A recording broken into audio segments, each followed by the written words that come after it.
So you're thinking about buying a Tesla Model 3, but you're a little bit torn because you're not sure whether or not long range is worth it over standard range plus. And in the past on other channels, I've made a few videos on this subject, but the thing is, these cars are changing. The software changes, the hardware changes a little bit, not too much, but you can make a video on this subject one day, and then a week later it can become irrelevant because of how much Tesla updates their own cars between their price points and such. So keep in mind, if you're watching this at a time way off in the future, the numbers might be different. So I'm specifically making this video for this time, which is currently November 8th, 2019. It may be different now, I don't know, but if you are watching this in the fairly recent future at the time of recording, here's the current specs, here's the current differences, and no, it's not just a matter of one goes further than the other. There's actually a lot more to it. So let's get the range thing out of the way because that's obvious. So at this point in time, the long range Model 3 goes 322 miles, which for an EV at this price point is very good. This will cost you $48,490. This is before sales tax and dock fees, and that's not the final price, is my point. If you have 50 grand in cash and you want to buy a long range Model 3, that's not enough. It's going to depend on where you are, but just for the car price itself, that's what it is. Anticipate that there's probably going to be around 5 grand more between tax and fees and registration and all that. Now, how does that compare to standard range plus, which can now go 250 miles, which for an entry-level EV, this is actually really good. There's a lot of other EVs out there that are desperately trying to catch up with Tesla, and they're just barely hitting that 250 mile mark. So the fact that Tesla's standard option is at 250 is pretty impressive, and this is going to cost you $39,490. Add the 5 grand to that, and that's probably what you'll end up paying. So if you look at those two numbers, it's a difference of $9,000 for 72 miles apart, which means if you're on a road trip, obviously that long range model is going to be going around 70 miles further before you need to stop and charge again. But there's also lots of actual hardware differences between these cars as well. Currently, if you want the long range option on the Model 3, you have to get the dual motor. There were times in the past where the Model 3 used to have rear wheel drive, but long range battery packs that could actually result in pretty impressive range, better than that of the ones they're selling now, 325 miles when you first get that car, but they're not selling it anymore. So if you want to go used, maybe keep that open as a possibility if you don't care about performance. But all-wheel drive, when you've got a motor in the front and the back, allows for a much faster 0 to 60 speed of about 4.4 seconds, whereas the rear-wheel drive, while still very fast, isn't as quick with a 0 to 60 speed of 5.3 seconds. All-wheel drive should definitely give you a bit more torque, and you'll feel it when driving the vehicle. Not that the standard range isn't a fast and agile car, but you're going to have that extra motor on the front axle with the long-range option that would probably be very noticeable in track performance. So if you care about racing your Tesla, this is the kind of thing you'd begin to notice. If you're just using it as a car to get from point A to point B and you don't really care that much about performance, obviously standard range plus is still going to be fine. It's just lacking that dual motor. There's also a difference in charging speed, which is actually something I didn't know about for a long time. If you end up going with the cheaper standard range plus, you actually get a slower kilowatt hour charging rate. This is partly because the battery pack needs to stay at a certain temperature while charging in order to preserve battery health. So if they were to accelerate the miles per hour you get with the standard range to be just as good as the long range Model 3, it would likely end up heating up the battery more. So it used to actually be 100 kilowatt hours for the standard range plus, but they recently got a software update that almost doubled the charging speed, which is kind of insane when you think about it. So now standard range plus is capped out at 170 kilowatt hours, which, by the way, at most supercharging stations in the US, it's still perfectly fine. It's still fast enough that you'll be able to plug in and be done within 30-40 minutes or so. You'll still be able to get lots of miles out of superchargers, but the main advantage the long range has is a max charging speed of 250 kilowatt hours, which allows you to get much more miles in a shorter amount of time, but that's because the battery pack is so much larger that they can send more power to it without heating up the battery too much. Now, at typical supercharging stations, you probably won't see that drastic of a difference between charging standard range plus and long range because very few charging stations support 250 kilowatt hours. In fact, at the time of recording this, there's only one in the US in Las Vegas. So next time you're trying to get lucky, that's when you can actually take advantage of 250 kilowatt hour charging. But that does not mean you shouldn't acknowledge the benefits because Teslas are supposed to last a pretty long time. If you buy this car and you're planning on having it for 8 to 10 years, I can pretty much guarantee you that 10 years from now, there's going to be way more version 3 superchargers than there are right now. It's not going to just be one station in Las Vegas. They're going to expand that network, they're going to install a lot more, and if you ended up buying Standard Range Plus, then you may be a little bit capped out at charging rates at that point. So that's something to keep in mind if you're concerned about long distance road trips or the charging speed of the vehicle using superchargers. The long range is going to be better at that in the long run. But by the way, 170 kilowatt hours,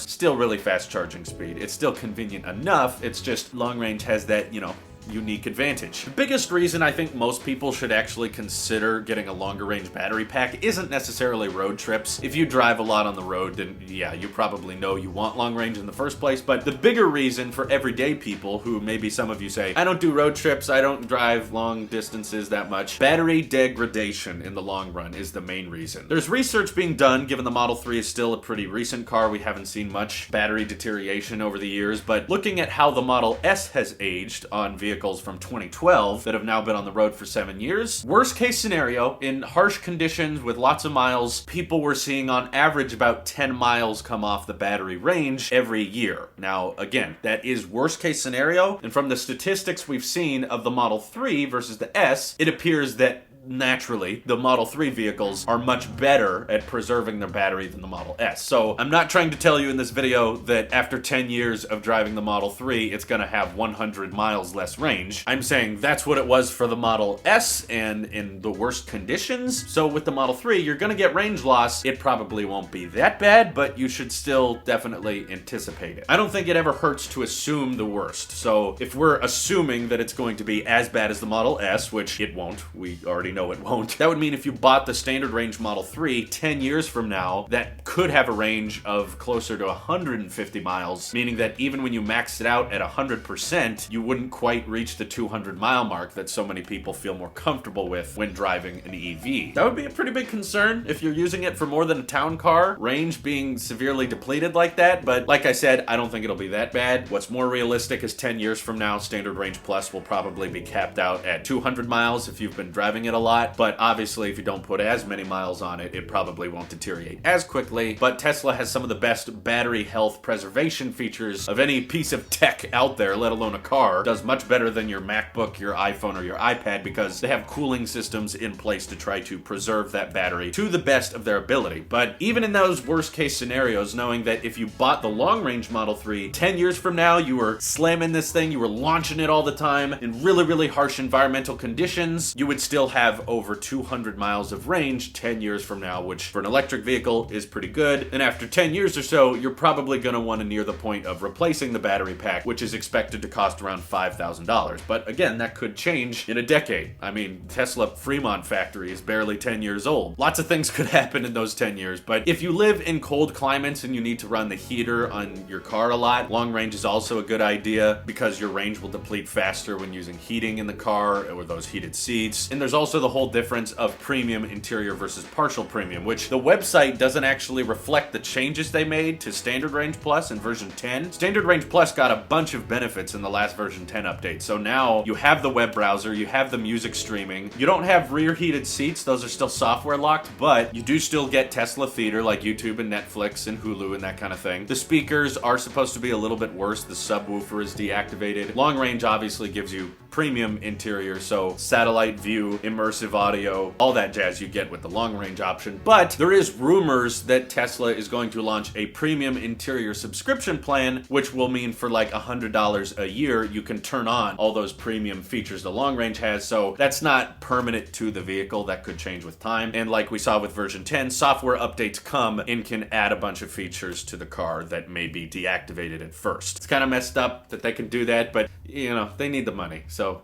give them a bone. So those are some of the major differences to consider between the $9,000 extra for long range versus Standard Range Plus. Ultimately, you know your driving needs better than anyone, so it's up to you. Let me know which one you would like to go for down in the comments below, or whether or not you think extra $9,000 just to go an extra 72 miles, it's not really that worth it. Thank you guys for watching, and I hope you have an excellent day. Take care.